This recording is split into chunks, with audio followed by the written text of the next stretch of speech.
हम उम्मीद करते हैं कि आप स्वस्थ होंगे और आपकी जो एग्जाम की तैयारी चल रही है बिहार बोर्ड द्वारा मैट्रिक की, वो बेहतर तरीके से चल रही होगी। और आपका जो भी पेपर हो चुका है, जैसे में हिंदी का हो चुका है, उसके बाद आपके गणित के पेपर हो चुके हैं और संस्कृत के भी पेपर हो चुके हैं, तो इन सभी पेपर जो है वो आपको बेहतर से बेहतर मार्क्स दिलाएंगे। आप इन सभी पेपर में बेहतर प्रदर्शन करके आए होंगे। ठीक है, अब जो आगे आपका पेपर होने वाला है वो है आपका सामाजिक विज्ञान, जिसको हम सोशल साइंस कहते हैं। तो अब सामाजिक विज्ञान में किन किन टॉपिक को कम समय में और कम समय पढ़ करके आप 80 में 80 नंबर प्राप्त कर सकते हैं, उन टॉपिकों के हम आपको नाम बताने वाले हैं। तो चलिए बिना समय को गवाए हुए हम मुद्दा की बात करते हैं और आपके जो टॉपिक हैं वो किन किन टॉपिक से पढ़ करके आप 80 में 80 ला सकते हैं, उन टॉपिक पर हम चर्चा करते हैं। ठीक है, तो सबसे पहले हम आपके जो सामाजिक विज्ञान की किताब है उसमें हम आपके इतिहास के प्रश्नों को उठाते हैं कि इतिहास में आप किन किन टॉपिक को पढ़ करके आप जो इतिहास सभी प्रश्नों को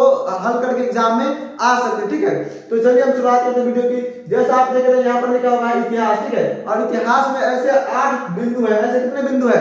8 बिंदु है, जिसको पढ़ करके आप क्या कर सकते हैं, तो एग्जाम में 80 नंबर ला सकते हैं। इतिहास में आपके 8 ऐसे बिंदु हैं जिसको पढ़ करके आप एग्जाम में क्या कर सकते हैं, तो 80 नंबर ला सकते हैं। और वो बिंदु कौन कौन से हैं, तो वो बिंदु आपके निम्नलिखित है। कौन है? निम्नलिखित है। ठीक है, पहला जो है वो आपका क्या है, तो वर्ष और तिथि याद करके जाना है। अगर आपको इतिहास में अच्छे नंबर लाना है, इतिहास में अच्छे नंबर से पास होना है, तो जितने भी वर्ष हैं और तिथि हैं उन सभी को आपको बेहतर तरीका से याद करके जाना है कि महात्मा गांधी द्वारा जो है वह नमक सत्याग्रह कब किया गया, जिसको बड़ा, ठीक है, उसके बाद बड़ा धोली आंदोलन कब किया गया, ठीक ना, जो मतलब अगले व्यक्ति थे सरदार जी थे उनके द्वारा कब किया गया। उसके बाद जो है मेरा जो है क्या बोलते हैं, ये चंपारण सत्याग्रह कब किया गया। तो इन सभी जो तिथि और वर्ष है उसको बेहतर तरीके से और अच्छे से याद करके जाना है, क्योंकि तिथि और वर्ष इतिहास में पूछे ही जाते हैं। तो सबसे पहले जो आपको है वो इतिहास में क्या करना है कि वर्ष और तिथि को अच्छे से पढ़ करके जाना है, क्योंकि यहाँ से प्रश्न आते हैं। ठीक है, फिर उसके बाद मेरा क्या है, तो नेपोलियन जो बोनापार्ट, ठीक ना, राष्ट्रवाद के उदय में नेपोलियन बोनापार्ट की क्या योगदान है, राष्ट्रवाद के उदय में नेपोलियन बोनापार्ट की क्या योगदान है। तो आपको नेपोलियन बोनापार्ट के बारे में पढ़ करके जाना है कि राष्ट्रवाद के उदय में नेपोलियन बोनापार्ट की क्या उदय है। ये आपके फर्स्ट चैप्टर में ही है और शुरुआत में ही है। और ये जो नेपोलियन बोनापार्ट है इससे यहाँ पर नंबरिया क्वेश्चन पूछे जाने की बहुत अधिक संभावना रहती है। ठीक ना, जब हम लोग एग्जाम दिए थे तो नेपोलियन बोनापार्ट से ही क्वेश्चन आए हुए थे, और नेपोलियन बोनापार्ट की जीवनी के बारे में या फिर इसके कार्य के बारे में क्वेश्चन आते हैं। तो आपको जो नेक्स्ट बिंदु है वो नेपोलियन बोनापार्ट को अच्छे से पढ़ करके जाना है। ठीक है, फिर उसके बाद में क्या है, तो बिस्मार्क, इटली के एकीकरण में बिस्मार्क का क्या योगदान। ठीक है, इटली के एकीकरण में बिस्मार्क का क्या योगदान है, इसको जो है आपको पढ़ करके जाना। ठीक है, इटली के एकीकरण में बिस्मार्क का क्या योगदान है, इसको आपको पढ़ करके जाना है। तो बिस्मार्क के पूरी जीवनी को पढ़ करके जाएंगे। किसको पढ़ करके जाएंगे? बिस्मार्क के पूरे जीवनी को। फिर उसके बाद है मेरा कार्ल मार्क्स, ठीक ना, तो आपको कार्ल मार्क्स के जितने भी जीवनी है और जितने भी पुस्तक है, ठीक ना, इनके विचार, इनके पुस्तक, इनके जीवनी, इनके द्वारा किया गया कार्य, इन सभी बातों को आपको पढ़ करके जाना है। ठीक है, कार्ल मार्क्स के जीवनी, कार्ल मार्क्स के द्वारा लिखा गया किताब, ठीक है, उसके बाद इनके द्वारा किए गए कार्य, इन सभी को आपको पढ़ करके जाना है। ठीक है, उसके बाद मेरा भारत में राष्ट्रवाद, ये जो मेरा भारत में जो राष्ट्रवाद है ये कोई टॉपिक नहीं है, बल्कि आपका क्या है, एक अध्याय है। भारत में राष्ट्रवाद जो है वो टॉपिक नहीं है, बल्कि आपका क्या एक अध्याय है, यानी कि चैप्टर है, अध्याय। ठीक है, ये आपका क्या अध्याय है। तो आप इतिहास में क्या करके जाना पड़ता है, बेहतर से बेहतर तरीका से, एकदम अच्छे से अच्छे तरीका से आपको भारत में राष्ट्रवाद पढ़ करके जाना है। ठीक है, भारत में जो राष्ट्रवाद चैप्टर है उसको अच्छे से और अच्छे जितना बेहतर तरीका से हो, क्योंकि इतिहास का अधिकतर जो क्वेश्चन है, इतिहास में अगर आपसे क्या बोलते हैं, अगर 3 गो 5 नंबरिया पूछे जाएंगे तो उसमें से 2 गो 5 नंबरिया जो होगा ना, वो आपको अगर 6 गो 5 नंबरिया पूछे जाएंगे जिसमें से 3 गो बनाना है, तो उसमें से 2 गो 5 नंबरिया जो है ना वो आपको भारत में राष्ट्रवाद चैप्टर से पूछे जाएंगे कि भारत के राष्ट्रीय आंदोलन में महात्मा गांधी के योगदान की विवेचना कीजिए। ठीक है, भारत के राष्ट्रीय आंदोलन में महात्मा गांधी के योगदान की विवेचना कीजिए। भारत के राष्ट्रीय आंदोलन में किसानों के साथ हुए आंदोलन पर प्रकाश डालिए, किसानों पर हुए अत्याचारों पर प्रकाश डालिए। ठीक है, तो यहाँ पर जो है भारत में राष्ट्रवाद चैप्टर से बहुत सारे प्रश्न पूछे जाते हैं, भर भर करके पूछे जाते हैं। तो आपको जो भारत में राष्ट्रवाद चैप्टर है उसको उसको अच्छे से पढ़ करके जाना है। किसको पढ़ के जाना है? भारत में राष्ट्रवाद चैप्टर को, ठीक है। उसके बाद मेरा अगला क्या है? गांधी युग, ठीक ना। तो भारत में राष्ट्रवाद चैप्टर में ही क्या है? मेरा टॉपिक है गांधी युग। तो इस गांधी युग टॉपिक को जो है बहुत अच्छे से पढ़ने जाइएगा, क्योंकि आपका कॉम्पिटिटिव एग्जाम हो, ठीक है, या फिर बोर्ड एग्जाम हो, वहां पर गांधी जी के बारे में प्रश्न पूछे जाते हैं गांधी युग से, ठीक ना। गांधी जी का जब हमारे क्या बोलते हैं इतिहास में एंट्री हुआ, और उनका जब जो 30 जनवरी 1948 को जो मृत्यु हुआ, ठीक ना, जो भी कारण जो उनका जो मृत्यु हुआ, तो वहां तक के पूरे इस युग को हम क्या कहते हैं? तो गांधी युग कहते हैं। गांधी जी का जो जन्म हुआ वो 2 अक्टूबर 1869 ईस्वी को गुजरात पोरबंदर शहर में, ठीक ना, और इनकी जो मृत्यु हुआ वो 30 जनवरी 1948 को हुआ। तो इनके जन्म से लेकर के मृत्यु तक के जो पूरे जो जीवन काल रहा उसको हम क्या कहते हैं? तो गांधी युग कहते हैं। तो गांधी युग को आपको पढ़ करके जाना है। इतिहास में, भारत के इतिहास में गांधी जी का बहुत बड़ा मतलब क्या बोलते हैं योगदान रहा है। तो इतिहास में गांधी जी के बारे में बहुत सारे प्रश्न पूछे जाते हैं, तो आपको गांधी युग को पढ़ करके ही जाना है। आप भविष्य में अगर कोई एग्जाम देने जाएंगे कहीं भी, तो कॉम्पिटिटिव एग्जाम है ना, तो वहां पे गांधी युग को पढ़ जाइएगा। और आप जो अभी जा रहे हैं बॉर्डर पर लड़ने के लिए, ठीक है, बिहार बॉर्डर पर ना, तो वहां पर भी आपको गांधी युग के बारे में बहुत अच्छे से पढ़ करके जाना है, ठीक है। उसके बाद मेरा क्या है? किसान आंदोलन। तो भारत में राष्ट्रवाद जब हुआ था, तो किसानों को अभी क्या किया गया? तो बहुत सारे आंदोलन किए गए थे। इसमें जो है वो सरदार जी का बहुत बड़ा योगदान था, हमारे मतलब क्या बोलते हैं लौह पुरुष सरदार जी का। तो उनके बारे में भी जो है वो पढ़ करके जाना है। किसान आंदोलन के बारे में, बरादौली आंदोलन, चिपको आंदोलन, ठीक है। तो ये सब चीज जो है आपको पढ़ करके बेहतर तरीका से अच्छे से जाना है, ठीक ना। उसके बाद मेरा क्या है? तो 8वां जो है वो विश्व युद्ध है। जो मेरा विश्व अभी तक वर्तमान में विश्व में कितने युद्ध हो चुके हैं? तो 2 युद्ध हो चुके हैं, ठीक ना। एक प्राथमिक विश्व युद्ध और एक द्वितीय विश्व युद्ध, ठीक है। 2 विश्व युद्ध हो चुके हैं, एक प्राथमिक विश्व युद्ध, एक द्वितीय विश्व युद्ध। तो आपको विश्व युद्ध को जो है वो पढ़ के जाना है। वो प्राथमिक विश्व युद्ध कब हुआ था, द्वितीय विश्व युद्ध कब हुआ था, प्राथमिक विश्व युद्ध के कारण क्या थे, द्वितीय विश्व युद्ध के कारण क्या थे। तो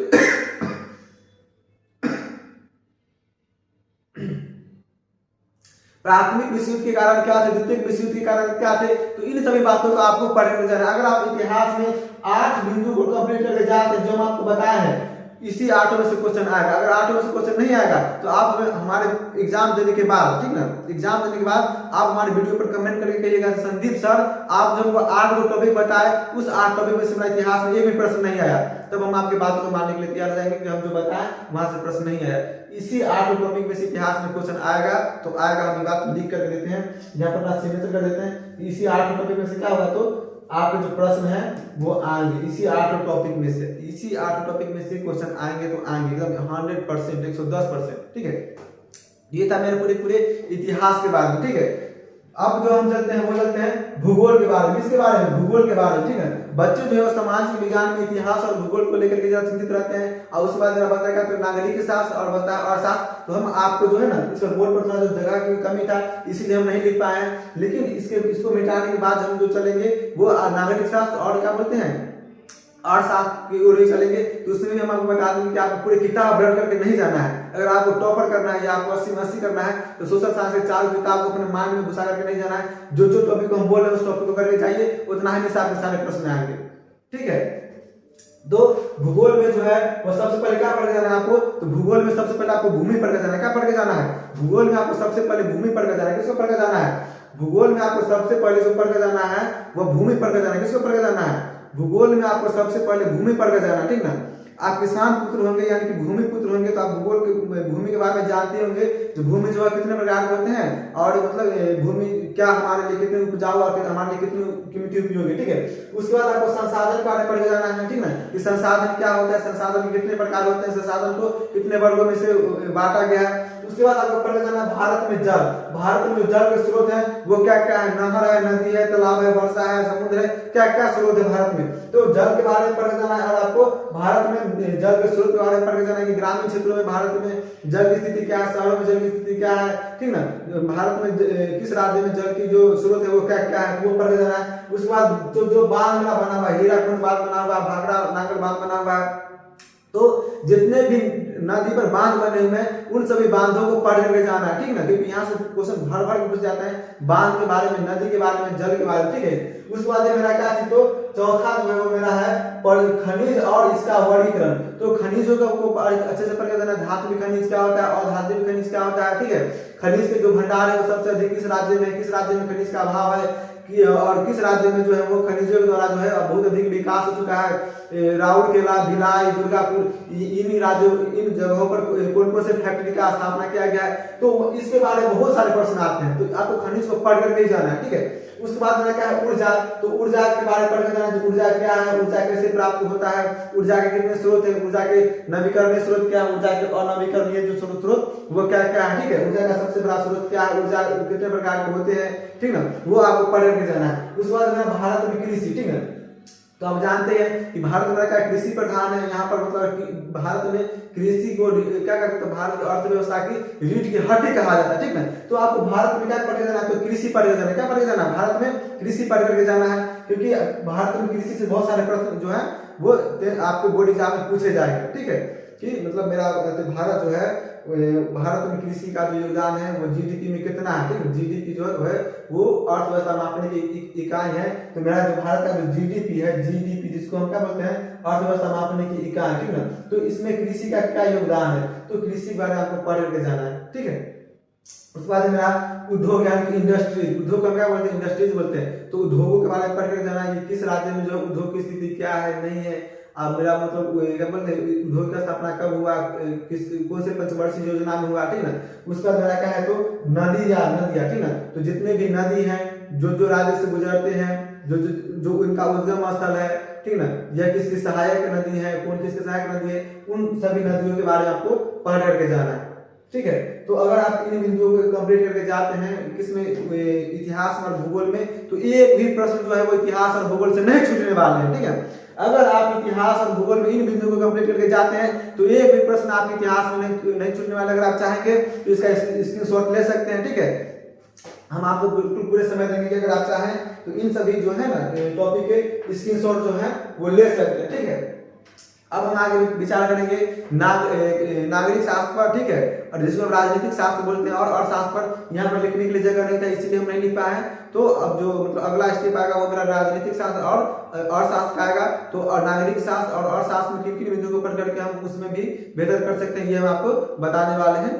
तो चलिए मेरे प्यारे साथियों, अब हम देखते हैं कि हम राजनीतिक शास्त्र में और अर्थशास्त्र में किन किन बिंदुओं को पढ़ करके अच्छे मार्क्स उठा सकते हैं, ठीक है।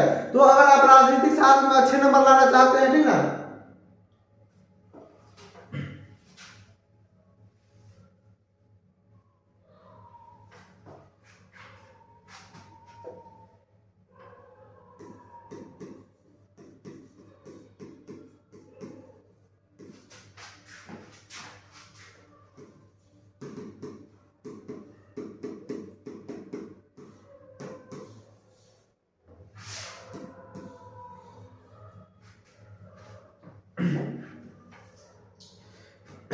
तो चलिए मेरे प्यारे साथियों, अब हम देखते हैं कि आप राजनीतिक शास्त्र में और अर्थशास्त्र में किन किन बिंदुओं को पढ़ करके बेहतर मार्क्स उठा सकते हैं, अच्छे स्कोर कर सकते हैं। उन बिंदुओं को हम देखते हैं, ठीक है। तो मेरा राजनीतिक शास्त्र में अगर आप चाहते हैं कि अच्छे नंबर लाना है तो आपको किन किन बिंदुओं को पढ़ना पड़ेगा, तो आप केवल और केवल 6 बिंदु को पढ़ करके आप राजनीतिक शास्त्र के सभी प्रश्नों को आसानी से हल कर सकते हैं, ठीक ना। और वो मेरा 6 प्रश्न कौन कौन से हैं, तो मेरे 6 टॉपिक कौन कौन से हैं। तो मेरा सबसे पहला जो टॉपिक है वो है मेरा राज्यों का पुनर्गठन। भारत में जितने राज्य हैं और वो सभी राज्यों का कैसे कैसे करके नया नया तरीका से बनाया गया है। जैसे बिहार से झारखंड बना, फिर बिहार से उड़ीसा बना, फिर बिहार से क्या बोलते हैं ये क्या बोलते झारखंड बना, उड़ीसा बना, ठीक ना। तो इन सभी राज्यों का जो निर्माण हुआ वह कब और कैसे हुआ, किस वर्ष हुआ, ठीक ना, किन अधिनियमों के द्वारा हुआ। तो इन सभी बातों को आपको पढ़ के जाना है, यानी कि राज्यों का जो पुनर्गठन है उसको पढ़ के जाना है, कौन से राज्य का निर्माण जो है किस तिथि को हुआ, ठीक है। उसके बाद आपको भारतीय संविधान में जो संघात्मकता है, भारतीय संविधान में जो संघात्मकता जो है, जो हमारे यहाँ संघीय शासन प्रणाली है कैसी है नहीं है, तो इन सभी बातों को आपको अच्छी तरीके से पढ़ के जाना, ठीक है। फिर उसके बाद है क्या चीज कि जो मेरा चैप्टर है एक आपका बिहार में पंचायती राज एवं नगरीय संस्था। तो जिस प्रकार से इतिहास में जो है भारत में राष्ट्रवाद के बारे में जो चैप्टर है उसको पढ़ के जाना है, उसी प्रकार से आपको कम से कम ये क्या बोलते हैं राजनीतिक शास्त्र में अगर अच्छा स्कोर करना है तो आपको केवल और केवल एक चैप्टर को अच्छे से पढ़ के जाना है। उस चैप्टर का नाम क्या है तो बिहार में पंचायती राज एवं नगरीय संस्था। अगर इस चैप्टर को आप अच्छे से कर लेते हैं तो आपके राजनीतिक शास्त्र अधिक से अधिक प्रश्न हल हो जाएंगे, ठीक है। लेकिन सभी को हल करने के लिए आप इन सभी टॉपिक को पढ़ करके आप अच्छे से जाइएगा, ठीक है। और इस चैप्टर को आप विशेष रूप से पढ़ कर जाइएगा बिहार में पंचायती राज एवं नगरीय संस्था। यहाँ से 5 नंबरिया 2 नंबरिया 1 नंबरिया सभी प्रकार के सवाल पूछे जाएंगे कि नगर पालिका का क्या काम है, मुखिया का क्या काम है, विधायक का क्या काम है, ठीक है। गांव में जो वार्ड होता है उसका क्या काम है, मुखिया का चुनाव कैसे होता है, वार्ड का चुनाव कैसे होता है, उप सरपंच का कैसे होता है। तो यहाँ से प्रश्न जो है वो पूछे जाते हैं बहुत अच्छी तरीका से। तो इस चैप्टर को आपको बहुत अच्छी तरीका से बढ़िया से पढ़ जाना है, ठीक है। उसके बाद मेरा क्या है कि भारत में 1974 का संघर्ष। तो आप जानते हैं भारत में 1974 का जो संघर्ष है वो किसके काल हुआ था। उस टाइम में प्रधानमंत्री वो इंदिरा गांधी थी और 1974 में, ठीक ना, 5 जून 1974 में पटना, हमारे बिहार के पटना की भूमि, ठीक ना, जो गांधी मैदान है वहां से जयप्रकाश नारायण के द्वारा हुंकार भरा गया था संपूर्ण क्रांति। और संपूर्ण क्रांति के हुंकार के द्वारा क्या हुआ था तो मेरा इंदिरा गांधी की जो सरकार थी कांग्रेस की, वह सरकार दिल्ली में गिर गया था, ठीक है। एक तिहाई सौ पे भारी, आप सुने ना होंगे, एक तिहाई सौ पे भारी। तो वहां पर इस एक तिहाई सौ पे भारी का जो कहनामा है उसको जयप्रकाश नारायण जो है वो करके दिखाए थे, ठीक है। एक तिहाई जो है पूरे सरकार को गिरा दिया था। कब 5 जून 1974 में संपूर्ण क्रांति के नारा देकर के पटना के गांधी मैदान से, पटना की जन्मभूमि से, ठीक है। तो उसको आपको पढ़ करके जाना है। फिर उसके बाद मैंने कहा थी चिपको आंदोलन। तो आपको चिपको आंदोलन के बारे में पढ़ कर जाना है कि पेड़ काटने की जो महिला थी वो क्या की थी तो पेड़ में से चिपक गई थी, ठीक है, उत्तराखंड में, ठीक ना। तो आप उसको बेहतर तरीका से अच्छे तरीका से पढ़ जाना। चिपको आंदोलन आपको किताब में दिया होगा, ठीक है। उसके बाद मेरा सभी राजनीतिक दल, तो जितने भी मेरा राष्ट्रीय राजनीतिक दल है, ठीक है, या फिर क्षेत्रीय राजनीतिक दल है, तो उन सभी का आपके जो है ना चुनाव चिन्ह और उसके जो अध्यक्ष है उनको याद कर देना है। जैसे भारतीय जनता पार्टी जो है, ठीक ना, उसके चुनाव चिन्ह का नाम क्या है तो उसके चुनाव चिन्ह क्या है तो कमल छाप है। उसके बाद हमारे मतलब क्या बोलते हैं बिहार के जो मुख्यमंत्री अभी हैं नीतीश कुमार जी, उनके चुनाव चिन्ह का नाम क्या है तो जनता दल यूनाइटेड तीर छाप है। उसके बाद मेरा ये चिराग जी का जो है वो लोक जनशक्ति पार्टी जो हवाई जहाज है। फिर उसके बाद जो मेरा आरजेडी का जो है, ठीक ना, आरजेडी ये राजद का तेजस्वी जी का उनका जो है वो क्या है तो ललटेन है, ठीक है। तो उसके बाद मेरा मतलब और जो राजनीतिक पार्टियां हैं जीतन राम मांझी उनके मतलब क्या बोलते हैं गैस सिलेंडर है, ठीक है। और क्या बोलते हैं एक अजय निषाद नहीं एक निषाद जी एक है, उनका जो क्या बोलते हैं आती है विकासशील जो पार्टी कुछ है उनका नाम छाप है। तो जितने भी उसके बाद ममता मेरी दीदी जो है ममता बनर्जी, उनका मतलब बंगाल में चुनाव चिन्ह जो है वो तृणमूल कांग्रेस का जो वो ऐसे करके पड़ा, ऐसे 3 गो डाल लगा और उसमें 3 गो फूल पड़ेगा, 3 गो डाल और 3 गो का तो फूल, तृणमूल कांग्रेस 3 गो फूल और 3 गो डाल। तो उसको इन सभी जो बातों पे आपको और सबसे कांग्रेस का जो पंजा छाप होता है, ठीक ना, कांग्रेस का। तो इन सभी बातों को आपको इसका क्या बोलते हैं इसका स्थापना कब किया गया, इसका अध्यक्ष अभी कौन है, और उसके बाद क्या बोलते हैं इसकी चुनाव चिन्ह क्या है, इसको पढ़ करके जाना है। अगर आप इतना करके जाते हैं, अगर आप इतना करके चले जाते हैं एग्जाम में तो आपकी राजनीतिक शास्त्र एक भी प्रश्न नहीं छूटने वाले हैं। अगर एक प्रश्न छूट जाएगा तो आपको एग्जाम के बाद आगे कहिएगा सर आपको बताया और आपको बताएगा वैसे एक भी प्रश्न नहीं आया। ऐसा हो ही नहीं सकता है कि ये आप 6 बिंदु में से जो है वो प्रश्न नहीं आएंगे, इसी में से ही आएंगे, ठीक है। अब हम चलते हैं यहाँ पर तो राजनीतिक शास्त्र की तरफ, इसके तरफ तो राजनीतिक शास्त्र की तरफ, ठीक ना। तो राजनीतिक शास्त्र में आप किन किन बिंदुओं को पढ़ करके जो है वह बेहतर कर सकते हैं। तो मेरा पहला जो है वो क्या है तो अर्थव्यवस्था के क्षेत्र, अर्थव्यवस्था के क्या क्या क्षेत्र होते हैं उसको आपको पढ़ के जाना है। उसके बाद आपको मुद्रा को पढ़ के जाना है कि मुद्रा क्या है, मुद्रा जो है वह कितने प्रकार के होते हैं, ठीक है। मुद्रा की जो है वो मतलब क्या क्या विधि है बचत करने की, ठीक है। उसके बाद आपको पढ़ के जाना है बचत तीसरा में पढ़ के जाना है आपको बचत जो है वो कैसे किया जाता है, सेविंग, बचत करना क्यों जरूरी है, ठीक है, ठीक ना, वो पढ़ के जाना आपको। फिर उसके बाद है साख, यहाँ सारत हो गया लेकिन ये मेरा क्या होगा तो साख होगा, क्या होगा तो साख। तो आपको पढ़ के जाना साख क्या होता है, साख इसको ये क्या बोलते हैं तो ऋण बोलते हैं, क्या बोलते हैं ऋण। तो वहां आपसे कुछ पूछेगा साख क्या है तो आपको घबराना नहीं है, बल्कि हम जो लोन जो लेते हैं बैंक से या फिर समूह से दीदी वाले समूह से, ठीक ना, तो जो मतलब अच्छा संस्था है, बहुत बढ़िया चीज है, वो होना चाहिए। तो वो उसी को बोलते हैं साख, और आपको साख को अच्छे से पढ़ करके जाना है, ठीक है।